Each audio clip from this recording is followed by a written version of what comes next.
నమస్కారం అండి. శేఖరా టాక్స్కి స్వాగతం, సుస్వాగతం. ఈరోజు నేను చెప్పబోయే కథ 500 సంవత్సరాల పూర్వానికి సంబంధించింది. 500 సంవత్సరాలకు పూర్వం ఒక రాజు ఒక రాజ్యాన్ని అద్భుతంగా పాలించేవాడు. అతనికి 3 కుమారులు ఉండేది.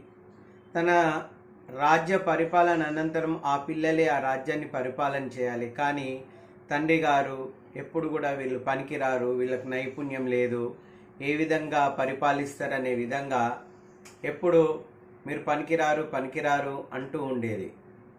సో రాజ్యంలో ఉండే గురువులు, పండితులు అందరూ వచ్చి వాళ్ళకు విద్యను నేర్పించే ప్రయత్నం చేస్తారు. కానీ ఎప్పుడు కూడా వాళ్ళు వినకుండా, చెప్పిన విషయాలు నేర్చుకోకుండా ఉంటూ ప్రతి ఒక్కరు కూడా 2 రోజులు 3 రోజులు ఒక వారం రోజులు చెప్పిన తర్వాత రాజుగారు మమ్మల్ని మన్నించండి, మీ పిల్లలు వినట్లేదు, వీళ్ళు ఎప్పటికీ ఏవి నేర్చుకోరు, పనికిరారు అంటూ ఉండేది.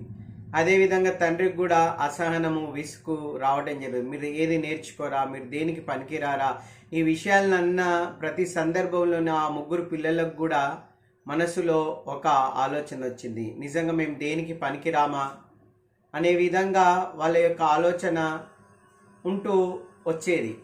కానీ ఈ విషయం తెలుసుకున్న ఒక పండితుడు రాజుగారి దగ్గరకు వచ్చి, లేదండి, మీరు ఇది పనికిరారు అనకండి, నేను వాళ్ళను అద్భుతంగా తీర్చిదిద్దుతాను, నాకు 6 నెలల సమయం ఇవ్వండి అన్నప్పుడు రాజు ఎంతగానో సంతోషించి, నా పిల్లల్ని మంచి ఒక దారిలో పెట్టినట్టయితే, విద్యాబుద్ధులు నేర్పినట్టయితే మీకు ఏ బహుమతి కావాలన్నా నేను ఇస్తానని రాజుగారికి చెప్పడం జరుగుతుంది. అప్పుడు ఆ గురువుగారు ఆ 3 పిల్లలు తీసుకొని తన ఆశ్రమానికి తీసుకెళ్ళి కొన్ని కథల్ని చెబుతూ, మనకి తెలిసిన కథల్ని కూడా వారు చెప్పడం జరుగుతుంది. మొదట ఒక నక్క, తర్వాత సింహము. అయితే నక్కను తినడానికి సింహం వచ్చినప్పుడు ఆ సింహాన్ని, నీలాగనే ఈ రాజ్యంలో నన్ను తినే ముందు ఈ రాజ్యంలో ఇంకో సింహం ముందు మీరే కదా రాజుగా ఉండాల్సింది, దానికి ఆశ్చర్యం వేస్తుంది, నేను కాకుండా ఇంకా ఎవరున్నారు అన్నప్పుడు ఒక బావి దగ్గరికి ఈ సింహాన్ని తీసుకుపోయి చూపించడం జరుగుతుంది. అప్పుడు అవును నాలాగానే ఉందని ఆ బావిలోకి దూకడం, అది చనిపోవడం జరుగుతుంది. అప్పుడు ఆ పిల్లలకి ఒక ఆసక్తి వస్తుంది, అరే అంత చిన్న నక్క అలాంటి పెద్ద సింహాన్ని ఆ విధంగా మాటలు చెప్పి అది చనిపోయే విధంగా చేశారు కదా, అలాంటప్పుడు మీరు కూడా ఇట్లా దానికి ఏదైతే ఒక ఎలాంటి ప్రయోగం చేయాలి, ఏ విధంగా మన శత్రువుని మనం నాశనం చేయాలి, మన మీదకి ఆపదలు వస్తే ఎలా ఉండాలనే ఒక విషయాన్ని చెప్పినప్పుడు మేము కూడా ఆ విధంగా చేస్తాము, కాబట్టి మీరు విద్య నేర్చుకోవాలనే విషయాన్ని ఆ గురువుగారు చెప్పడం జరుగుతుంది. అదేవిధంగా తర్వాత ఒక సింహము ఒక బోన్లో వలలో చిక్కినప్పుడు ఒక చిట్టెలక ఆ యొక్క వలను కొరికి దాన్ని బయటకు తీసుకొచ్చే విధంగా, ఈ విధంగా విద్య నేర్చుకోవడం వల్ల మనము ఎన్నో అపాయాల నుండి మనం తప్పించుకోగలుగుతాము.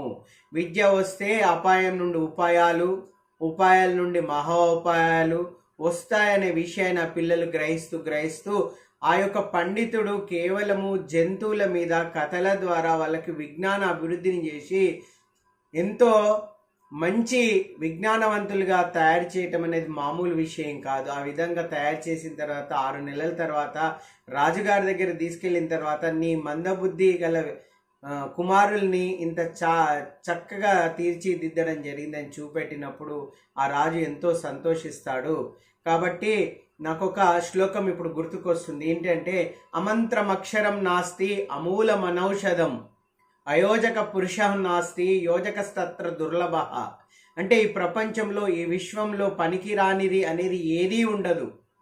కాబట్టి ప్రతి ఒక్క వస్తువు అన్నీ కూడా ఈ 84 లక్షల జీవరాశుల్లో ఈ మానవ జన్మ అతి ఉత్తమమైనది. కాబట్టి ఇది ఇంకా అద్భుతమైంది, దీనిని ఉపయోగించుకుంటే అద్భుతాలు చేస్తామని ఆ యొక్క పండితుడు చెప్పడం జరుగుతుంది.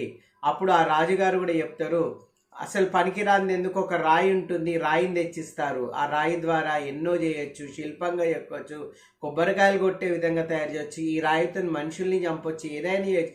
అట్లా ఏ వస్తువులు తీసుకొచ్చినా దాని యొక్క ఉపయోగం చెప్పి వారు వివరించడం జరిగింది. ఆ గురువుగారు ఎవరో కాదండి, విష్ణు శర్మ. ఆ యొక్క రాజు పేరు శక్తి, అమరశక్తి అతని పేరు.